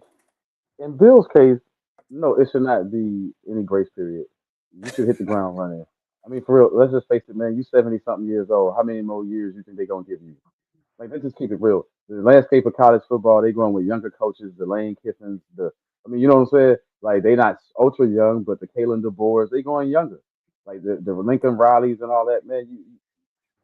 You came in with this pedigree that you're supposed to get it done. North Carolina, it ain't like they play a gauntlet of teams. Like, they playing like this super killer schedule. You should be able to beat those teams, Bill. Like, even with your basic knowledge, you should be able to beat those teams. The fact that you look this awful says that you washed. I mean, and there's nothing wrong with that. We saw because this coincides with your last few years in the NFL. You looked washed then, and you look washed now. So eventually, you're gonna be washed. I mean, that's what it is. Yeah, Bill, you don't get if you Bill Belichick, you don't get 3 years. You don't get no, you get one or two to flip that. And if you can't do that, you out of there. Like, I think he should be out of there right now. I mean, because it's clear that he wants After a back in the year? NFL. Yeah, it's clear he wants back in the NFL. I mean, what are you gonna do? Ruin those young men's lives? I thought he was gonna be an asset. Remember, I was saying I thought it would be good for the college players. I thought Bill was gonna really build up. But obviously, man, Bill ain't building nothing great. He's just crushing whatever he touches right now. It's like his way is not there no more. Do you see he still won't laugh at press conferences? I mean, at post game conferences and stuff. Do you see this guy is still trying to act like he's stubborn, like he winning something? Like, this dude refuses to switch and get with the times, right? Like, yo, you gotta leave that behind. You gotta leave. Hey, life goes on. It don't go backwards. Like, for real. Like, if Bill doesn't change his demeanor, change his attitude, if he doesn't make changes, it's never gonna work in the modern time. Them young boys ain't on that, man. Like, get over yourself, Bill. That stuff's played out. So, looking at the college football landscape, the expectation from this per ESPN's insiders think that the projection goes as such. They think Ohio State comes Tuesday continues to hold on to the number one seed. Indiana, they think, continues to hold on to the number 2 seed. Georgia as the number 3 seed. Texas Tech, they think, moves up to the number 4 seed. The Oregon Ducks at the 5 seed. At 6, they think Texas A&M drops to the 6 seed. Ole Miss to 7 seed, in which, interesting enough, the expectation is that Lane Kiffin is going to be hired as the LSU head coach sometime in the coming days. At number 8, the Oklahoma Sooners. That's a smack in the face. At number 9, the Notre Dame. At number 10, Alabama. BYU at 11. The Miami Hurricanes have gotten back in there from their aspect, and they come in as the number 12. So that is what the expectation is potentially, which would mean that and then of course Tulane is in as well as the ACC champion, the expectation. So if that holds tends to be that, then what you have is, for the first round games, you'll have Tulane facing off against Oregon. That's going to be a rough start. Virginia to Texas A&M, Alabama and Ole Miss SEC matchup, and Notre Dame against Oklahoma. Does that It's sound not bad. You say Not that's bad. bad? That's not bad. That's not too awful. I mean, I would like my Longhorns to be there, but if we don't get in, we don't get in. That loss to Florida hurt us, man. Like, regardless of however Sark sees it, Sarkeesian was talking noise, but no Yeah, I matter see how you you see talking it, about, yeah. no matter how you see it, that loss to Florida hurts, and and then not to mention probably getting blown out by Georgia, not even competing with them on the same field. Like, yeah, but the biggest thing is you couldn't have that loss to Florida, and now it's coming back to haunt you. But then I'm looking at Ole Miss, all this talk swirling. Lane Kiffin, I heard he was supposed to make his decision today. I don't know if he made a decision yet. That's going to affect Ole Miss what they do. Like, if he took the LSU job or if he takes another job right now, is he even going to coach in the playoffs? I mean, for real, like, is he going to coach in the playoffs? Like, how is he going to handle that situation? So that might hurt Ole Miss's chances of winning it all. I never thought they could win it all, by the way. Uh, but look, it's setting up to be the same thing, man. We already know what it's setting up to be. So it's So setting do up to you be think either Georgia and OSU, Georgia and Ohio State finals or championship. That's what it's setting up to be. that if, let's say, Lane Kiffin does decide to leave Ole Miss, should he be afforded the opportunity to coach him the rest of the year if the expectation is he's going to leave? Should he be afforded the opportunity to coach him the rest of the year, or should it end at that point? Did they get there without him? I mean, yeah, he should be able to coach. Finish out the season. He should be able to finish what he started. Did they get there without him? Were they ever close to this without him? No. So you got to play this out. This might be your one and only chance. You got to play that out. you got. I mean, Ole Miss ain't never been this good. When has Ole Miss ever been this good? Exactly. That's what I'm saying. So You ain't never I been this good. Take advantage. I know you stated that those matchups was good, but are they really? What is the likelihood of Tulane competing with Oregon? I mean, you gotta give Tulane a shot. We know they're not gonna compete with Oregon, right? But who else? Who on the board are they gonna compete with? I mean, this is the way you set up. This is the way the system is designed. So somebody gonna get a game where they can roll over some teams. It's gonna be some blowouts. Even in the best matchup, that Notre Dame OU game might be a blowout because we've seen in the past we've seen so far that the teams come in, they're not prepared. You take a month off or 3 weeks off, however many, it's a long time off before you play again. Those things factor in. I mean, so I could probably see I could see that OU Notre Dame, either one of those teams blowing the other one out, right? Like in a lot of those games, I could see some blowouts because of the preparation and the stall in between, the gaps in between the games. I mean, the time on which you play. So, if you got if you got a conference championship game, you're gonna be more prepared than a team that's been sitting out 3, 4 weeks. You know what I mean? Like, I'm just saying, like that's a long time to sit and wait. But they don't start that until January, right? Correct. So that's what I'm saying. The first So from year, the end of November, early well, December, all the way to January. So the first game is going to be the 19th into that week. So basically 3 weeks away.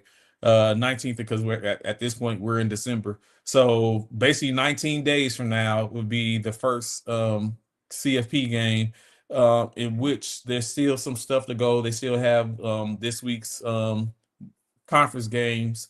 And then after the conference games, they're going to go ahead and finalize the CFP, and then we'll know who is going to be had. So this week we should know who is going to be getting ready to face off on campus, and then we'll start seeing the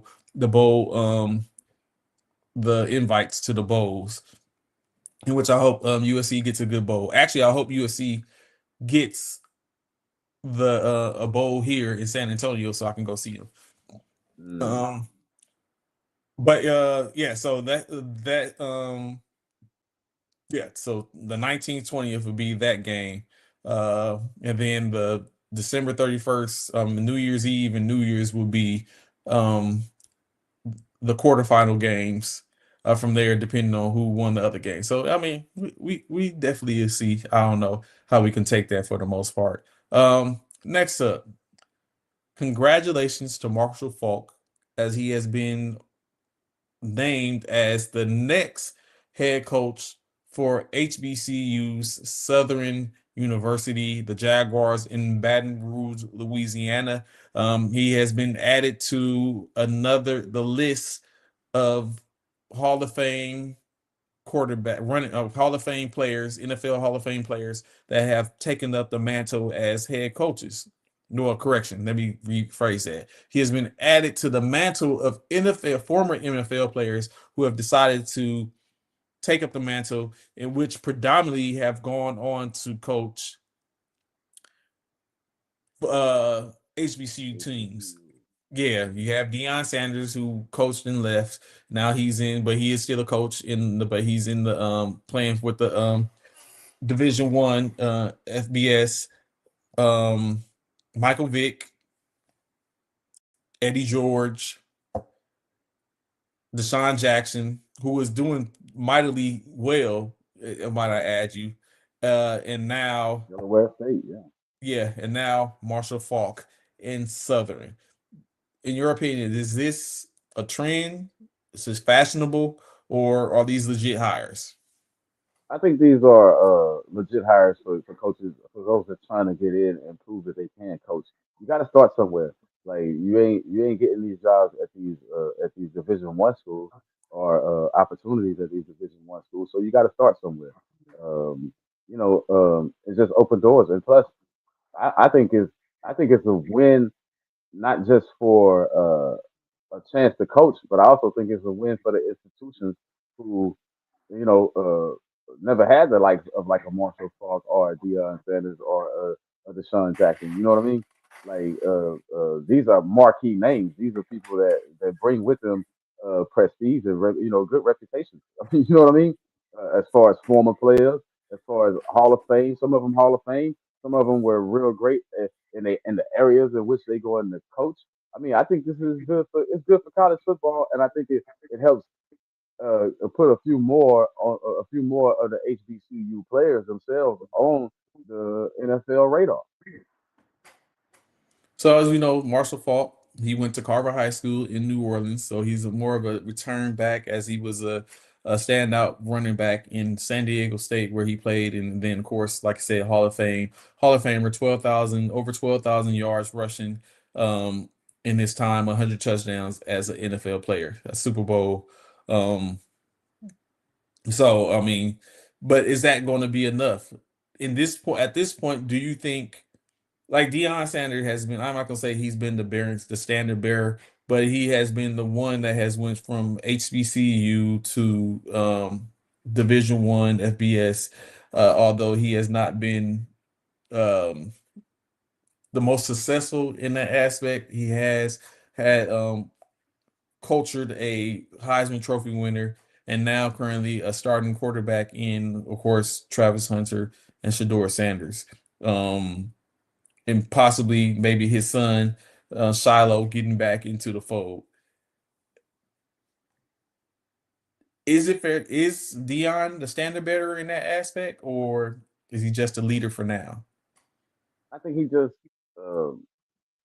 I think you got to look at him as the blueprint. If you're trying to go up, I mean, win some championships on all levels. Win some championships on the HBCU level. Win a championship or two, and then you get a crack at the Division 1. I think if you don't win or flip a team, then the discussion is moot. I mean, it'll be pointless. You got to bring some wins. You got to bring some dubs to the table, and then you'll get a shot. Just going there and being a coach and not moving the needle in terms of wins and stuff is not going. It's not going to prove anything. Like if you're trying to prove that you belong, or if you're trying to prove that you want a shot, you got to win. We just talked about Delaware State, second in the Mid Eastern Conference, Atlantic Conference. I think they have an upcoming game, or did they play that game already? Um, Howard. No, they don't play Howard. So going back, we was just talking about success. Mike Vick wasn't too successful in his initial year, but of course, we just talked about giving grace. Like he's a brand new head coach. Um, but then you have someone like Deshaun Jackson, that was successful and was able to get a dub. With that win, does Deshaun Watson get more of a look, and maybe let's say he comes back a second year, and even if he wins or loses, he's successful. Do we start hearing Deshaun Watson being tossed around potentially as a coach going to the moving up to the big league, Yeah, I think so. just move up? I think you hear Deshaun Jackson's name mentioned amongst some of the coaches. I think you'll hear. I think you'll even hear Michael Vick once he gets his feet up under him. Like they all tasked with different missions. I think at some point you'll hear them. I think, but I don't think these guys right now are looking that far ahead. I think they're just trying to work with the institutions that they got and build the most there first. But yeah, definitely I can see down the road any one of those guys coaching, especially Deshaun Jackson. He's off to an amazing start, but can he keep that up though? You know, will it last? But I think opportunities they come. You'll get shots. Uh, a lot of times, but you got to think the next level. Dion did it not being traditional. He didn't do it by being an assistant coach or coming up. He came straight from head coach of HBCU to that spot. So I think the spot where you land, like a place like for Deshaun Jackson, is can he do? They're gonna be expecting you to do what Dion did. You might not. It might not show in wins when you get to that next level, but it shows in crowd participation. You brought the fans to the yard. It shows in marketability. It shows in everything that puts the team and brand awareness and putting the team on the map. Like Colorado is definitely much bigger, since or has a lot of more eyes on it. I should say on them now that Dion's there than they did before. And the same thing with Delaware State. Deshaun Jackson's already doing that. The same thing with Norfolk State. Vic is already doing that, putting a lot of eyes on these institutions. So yeah, I see the flip side of it. I see Deshaun Jackson getting his name mentioned. So, do you think, with that being said, before we get up out of here, the Jacksons, the Vicks, and stuff like that, do you think that is going to be a situation where it's going to start to turn said players that would usually probably go ahead to the other divisional schools, the FBS division, to where now they might try to go the Travis Hunter route, where they go and they play a year or two at a HBCU, kind of like get their feet wet, and then decide to transfer to the bigger name colleges to see if they can do that? Do you think we start to see that, where it's kind of like pads the coaching for those players, where they get top tier talent that comes to the schools, be there for a little bit, and then the talent leave? Do you think that's another blueprint in which the team they can go off of, or do you think that just happened to happen with Sanders and Shador and Travis Hunter because he already had them in tow? Well, they were already in the fold with Dion, so they just followed him to the next level. I think that each case is going to be special, but I do think, like I said, I think it's going to put more NFL scouts eyes on these schools, on these particular schools that we're talking about, and I think there's going to be a chance for them to, a few more players to get some light and I do think that it's going to help recruiting efforts here and there. But so let's not mistake it. We know that the Power Five schools are still going to dominate. Division One is still going to be the choice for a lot of players, but for certain players that really, that they have all this talent. I think what you're going to end up doing is getting the talent uh, that that gets overlooked sometimes. You know what I mean? Like you got schools like Texas, Georgia, USC. As many players as they welcome, look how many they turn down. You feel what I'm saying? So I think it'll be some of those opportunities. I think it'll be some of those opportunities. And oh yeah, I wanted to get this out there before we get off this show. Uh, I'm picking the Patriots in the Monday night game. I don't know why we didn't pick that game, but I'm taking the Correct. Patriots over. But I'm taking the Patriots over the Giants. Monday night. Likewise, I'm here. I'm there with it too. Man, let's see, man, he picked the Commanders for real. Yeah, he did. Woo!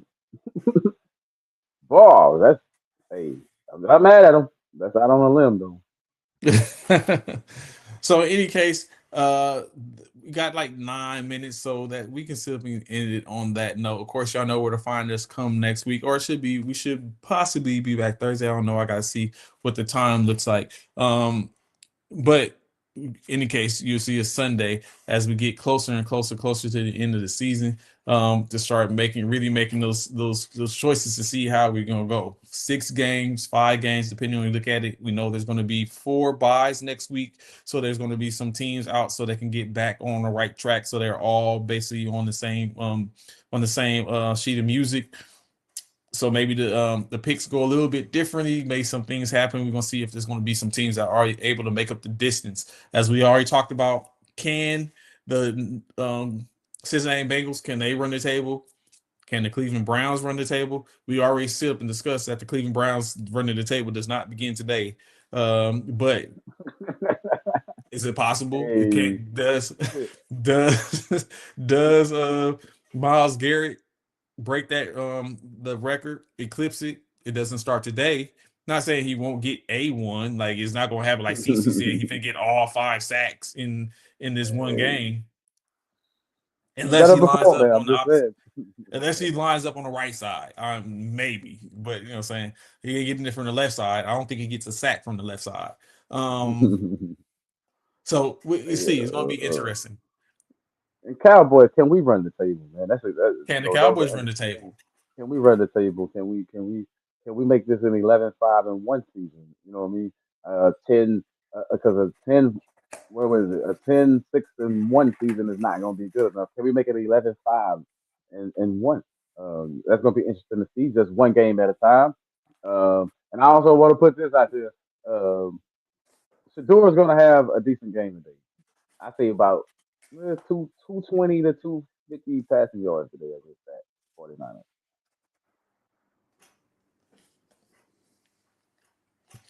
On that note, y'all enjoy your Sunday. Is getting close. We got 32 days till we're in a new year.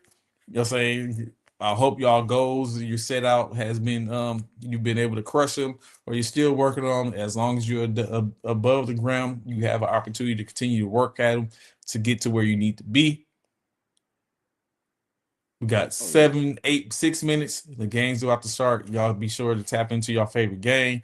Feel free to hit us up in the comments and talk about whatever y'all talking about. We'll see you. We'll respond, and we'll go on from there. So y'all enjoy y'all Sunday. We'll be back next week. And holla at your boy, Trade Commission out. CC, any last words? Texans, don't let me down today. Don't let me down today, Texans. We need this one against those Colts. Y'all enjoy y'all Sunday. We up out of here. Peace.